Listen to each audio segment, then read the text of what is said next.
Lloyd Vance on a Tuesday, always throughout the NFL season, kind enough to join us on the Boardwalk on the Hotline on this Tuesday edition of Middays with Q. And Lloyd, good to touch base again, my friend. How are you?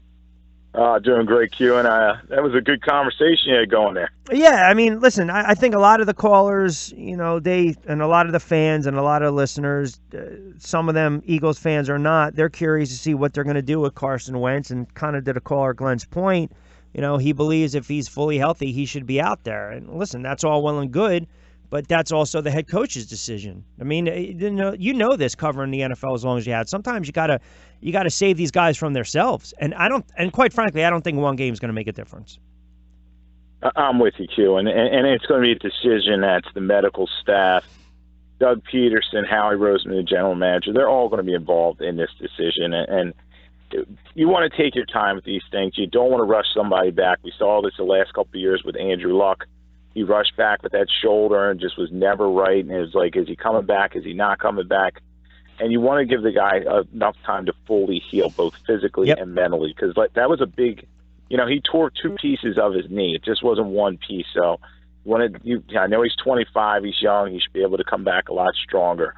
But why not put the Nick Foles out there? You saw what he could do in the playoffs. I know he has a neck thing going right now, but he'll be okay by the start of the season. So work it in slowly. I'm sure Carson Wentz will be out there in the first couple games or so, but he may not be ready to go September 6th against Atlanta, and we'll see. No, and ultimately what happens, too, you have to overcome the rust, and it's more of a mental thing, right? It's let me get hit the first time and see if I can get back up, and I think that's one of the biggest hurdles.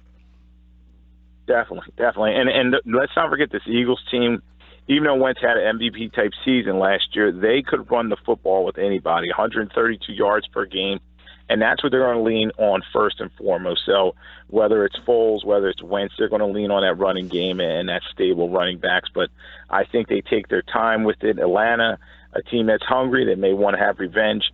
Maybe it's more week 2 when they're at Tampa Bay, when they're playing a team that's a little lesser and they have Ryan Fitzpatrick at quarterback. No, that's a good point as well. And you also got to factor in, I was just popping up their schedule, and I don't know if that game's on the road or not, but they probably, if anything, again, all these things go into the decision making. Well, let's get them, get them out in front of the home crowd or whatnot. But again, it's a conversation, and that game's actually on the road, and then you got the Colts coming back.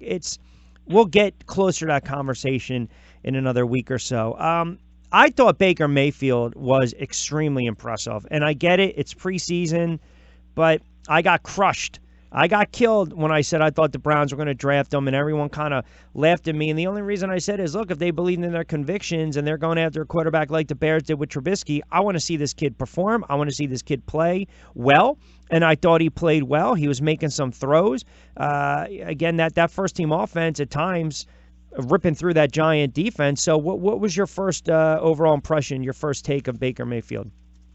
Yeah, I watched the Hard Knocks episode, and he is an impressive young man. He's a leader of men. You can see the team is rallying around him, and he is their guy going into the future. But right now, I think Tyrod's probably going to get the start, and Baker Mayfield maybe ease into it. But he does look good. You want to make sure he's not taking a lot of hits. He's not the biggest guy out there, but hopefully they can find some semblance of a running game for a change there with Nick Chubb coming in, another star rookie player. Jarvis Landry is a tremendous receiver. Yep. Let's not forget he led the NFL in receptions last year, and he is a big piece for them. So a lot of pieces around for Baker Mayfield. I think he will do well in the future, and that's a team, hopefully they can get to 4, 5, 6 wins, and that's a big accomplishment. Oh, that's a huge, give me 3. I think that would be a huge accomplishment. I thought the first carry for Saquon Barkley, it kind of made me chuckle a little bit and smile because I can't even forget about recalling.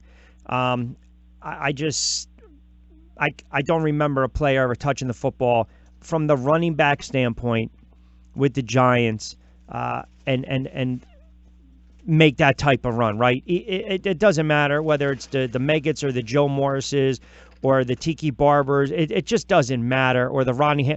You just saw in one carry for 39 yards. The patience, the elusiveness, and I think he's going to be a threat too, catching the ball out of backfield. So I know he tweaked a hamstring. They said he'll be okay, but you just saw one of the reasons that they drafted him number 2. He is an explosive player, and they need him. They have not had a 1,000-yard rusher since Ahmad Bradshaw 2012, so they need that back there. They rebuilt the line with Solder, Hernandez, and the other guys coming in, and they're trying to really establish a running game and help a 37-year-old Eli Manning. So, a guy that is going in the top 5 everywhere in these fantasy football drafts, and it's brought some excitement because everybody remembers what Ezekiel Elliott did, what Kareem Hunt did as rookie running backs. A running back can come in as a rookie and really turn a team around. I fully expect him to get close to 1,000 yards rushing and get maybe 50 to 60 catches. And then you factor in Odell Beckham. This is an explosive offense in Ingram. So, they have a lot of pieces, but we always talk about that defense. Can that defense hold people down, or is it going to be a scoring match, kind of like what the Saints have always kind of been over the years? I had a caller bring up some of the injuries in the preseason and how sometimes you got to bubble wrap some of these guys. And I alluded to this. Look, if you look at the Giants over the last 2 to 3, 4 years, they've had a ridiculous amount of injuries during the preseason and training camp. And the reason I bring it up is because it seems to be that the Washington Redskins are now that team that are under siege with some of these injuries. And it's unfortunate. And, you got to think about this. The emotional toll that it really takes on a team before they even take a meaningful snap has got to be devastating. Yeah, so many teams get snake bit. I know the Los Angeles Chargers are another one. They've already had some injury bugs. But, like I always said, and like you were kind of saying to that caller before I came on, it is a marathon, not a sprint. And you want to see how a team's going to do after October or so on, is just see where they are in terms of health. And momentum is everything. So if they have quality depth, which a lot of these teams seem to be trying to be doing in terms of the draft, picking up some good young players, they can overcome these things. You saw that last year with the Eagles. They had some big injuries, and they just kept going. So, you definitely want to come out of these games healthy, but also you got to get the timing down. And a lot of these players, they need it because, let's face it, with the mini camp and the new CBA rules, these guys aren't practicing as much as they used to. No, that's another great point you bring up because, to me, if you go back and you look at the first, opening week, say weeks 1 to 3, 1 to 4 in the NFL, it's sloppy, bad football because basically the preseason, the first couple games are an extension of the preseason. As you mentioned, the CBA, not enough practice time. Guys couldn't get their reps in there. You want to bubble wrap some of these players. So there's nothing you can really do about that because if you cut down the preseason to, say, 2 games or 3 games, you're still going to get bad football the first couple weeks of the season. And you're still going to get injuries. You can't avoid injuries. Yeah, it's football, and someone's going to get hurt out there, and a lot of these soft tissue injuries are going to happen. And these coaches are smart. They're going to use, now that the cut down date is September 1st, and they're going from 90 all the way to 53, so there's just one cut. They have all these camp bodies that they can throw out there, and they can get a look at these guys and maybe fill their practice squad with some of them. But I think a lot of your veterans are going to kind of stay to the side. And I used to kind of talk with Andy Reid about this in the past because he would give a lot of his veterans days off. Yep. He would tell them not to even practice. And, it's a theory. Some guys it works for. Other guys like the reps, and they like going out there and, going after these young guys and really reestablishing themselves for the season. That's an excellent point. Again, a couple minutes. Lloyd Vance joining us on this Tuesday, again on the Boardwalk Honda Hotline.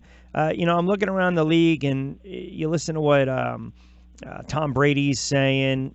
I just think it was all a smokescreen. I think a lot of what's going on in Boston, in New England, was really much to do about nothing. And I almost get this sense that he's poised for a monster year. And I know that's not saying a lot when you talk about Tom Brady and the Patriots, but by default they should win that division. I just don't see them.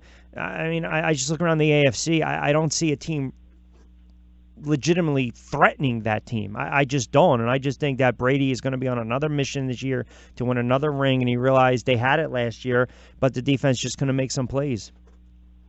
Well, they've been in the Super Bowl for 3 of the last 4 years, and they've won 2 of them. So they are going to be there, as you're going to say. And you look at that division's pretty bad. You look around at Miami, the Jets are still rebuilding, and then the Bills kind of hit the reboot button after making the playoffs after all those years. So, you got to wonder if the Steelers going to show some pride and be able to step up, but that defense has just not been the same since Palomalu, and even last year with Shazier when he got hurt. So, right at the top, the Patriots do have to be the cream of the crop in the AFC, but you always wonder about age. Tom Brady's 41 now, and the running game, Sony Michel's beat up, Rex Burkhead beat up, and then the receivers they can't seem to find the guy. So they're still kind of vulnerable in spots, but I fully expect them to win that division and probably host a playoff game. Oh, yeah, no doubt. I mean, I'm looking around the AFC. Houston, you got to get some guys back fully healthy. Jacksonville still has a defense, but we're also waiting to see if Blake Bortles can actually do it 2 years in a row. Kansas City, young quarterback. The Raiders, I honestly don't know what to think of the Raiders this year because I think they're trying to turn back the clock here with Gruden. I just don't know if that's going to be a fit. Denver, you're looking for another journeyman quarterback to basically bridge the success from last year to this year. And then you got Baltimore, an aging quarterback in Flacco, and a young guy in the wings. You got the Jets situation. It just seems as though by default, it's like I'll give you maybe Jacksonville. I'll give you Houston with a healthy Watson in that defense, and then the Steelers. But other than that, it's a watered-down conference. It is. But we always got to hang our hat on for the last – since 1999, there's always been at least 4 new teams in playoffs. Yep, that's last true. Year, there were 6 new teams last year, including the Jaguars, who you mentioned, and the Buffalo Bills. So the AFC, a little less it's predictable, as you were saying. Yeah. But somebody's going to challenge them. And the way that defense was playing last year, particularly the secondary, they weren't stopping anybody. And teams were throwing up and down the field on them. So Brady needs to be protected first and foremost. He's got a brand-new left tackle and Trent Brown coming over from the Niners. And then they're trying to get their first-round rookie pick out there as well. So that offensive line, a little shaky. And at the other positions, as I was saying, the running back position, they need to have somebody established there with Deion Lewis, their main guy, leaving. And then I really want to see, can they get some pressure on the quarterback? Because they just Nick Foles had all day in the Super Bowl. And when Dunta Hightower got hurt for that defense, they just were not the same unit. No, they certainly weren't. And again, they still don't have those playmakers like they had in the past at the linebacker spots. So we'll see. It certainly bears worth watching. All right, good stuff as always, my friend. We will talk next Tuesday. Another week in the books, and then before we blink, it'll be week 1, which is always exciting. Always appreciate a couple moments. All right, look forward to it. Thanks for having me on. You got it. Lloyd Vance joining us, does a good job with the NFL Network. Good follow on Twitter, and kind enough to join us on the Boardwalk Hunter Hotline.